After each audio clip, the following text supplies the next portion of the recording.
Senator Barrasso. Thanks so much, Mr. Chairman. From the first days in office, the Biden administration really has overwhelmingly failed to prioritize energy security. State Department has been working to cut deals with brutal dictators in order to access more energy resources. We saw it again last week. That's when the administration announced a decision to start easing oil sanctions on Venezuela. Now, you've been negotiating a deal to eliminate sanctions on Iran's energy sector. Our adversaries would love to see us more dependent upon them to meet our energy needs. Our experience of buying Russian energy taught us, or should have taught us, that buying energy from tyrants is a dangerous proposition. It makes our nation and our allies less safe. So does the Iranian regime use energy revenue to fund its global terror campaign? Senator, Iran is a state sponsor of terrorism, and it uses its revenues to those ends. So how would you compare the environmental standards and the labor standards for energy production in Iran compared to those in the United States? I've not looked at it in detail, but I would assume that our standards are higher, but I admit that I've not looked at those in detail. I would point out last week in the Energy Committee discussing this same issue tends to be that Iran and Venezuela both have much worse standards than the United States. The energy that we produce here much cleaner than the standards in either of those locations. So Iran has the world's fourth largest reserves of crude oil. I'm concerned about recent news on Iran's action in the energy sector. News reports indicate that Iran is working to revamp Venezuela's largest oil refinery. We know that Oman and Iran have signed a variety of deals in the oil and gas sector. Iran is increasing its oil exports. With the current oil prices, increased revenues means that Iran has more money to pursue its terrorist activities. So which countries do you know are currently purchasing energy resources from Iran? Well, China is the main illicit importer of Iranian oil.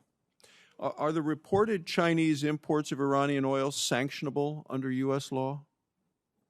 They are, and as this morning we took action that affected a Chinese, that touched on China's efforts to procure Iranian oil. So I'm not sure what exactly happened this morning, but I was just questioning, because if so, why has the Biden administration failed to enforce sanctions on entities involved in the transaction with Iran? We are imposing all our sanctions, and we will continue to do so to make sure that we could bring down Iran's illicit export of oil as low as possible. Okay. I want to talk about sanctioning of Iran's leaders. For over 4 decades, the Iranian Supreme Leader Khomeini has been personally involved in Iran's terrorist activities and human rights abuses. He has systematically oppressed his own people, committed extreme violence across the globe. A U.S. federal court held him personally responsible for the death of 19 U.S. troops in the bombing in Saudi Arabia. Federal courts also held him personally responsible for the deaths of U.S. civilians in 3 terrorist bombings in Israel. President Trump imposed sanctions on the Supreme Leader. Media reports indicate that President Biden plans to remove U.S. sanctions on him. Do you know if President Biden made a final decision on lifting sanctions on the Iranian Supreme Leader? So, Senator, no final decision has been made. There is no deal. Nothing is agreed until everything is agreed. And as I said earlier, the prospects for a deal are at best tenuous at this point. Okay. I want to talk about ballistic missiles. The Obama administration failed to address and adequately respond to Iran's ballistic missile program in the Iranian nuclear agreement. On July 7th of 2015, the chairman of the Joint Chiefs of Staff, General Martin Dempsey, declared, quote, "Under no circumstances should we relieve pressure on Iran relative to ballistic missile capabilities and arms trafficking."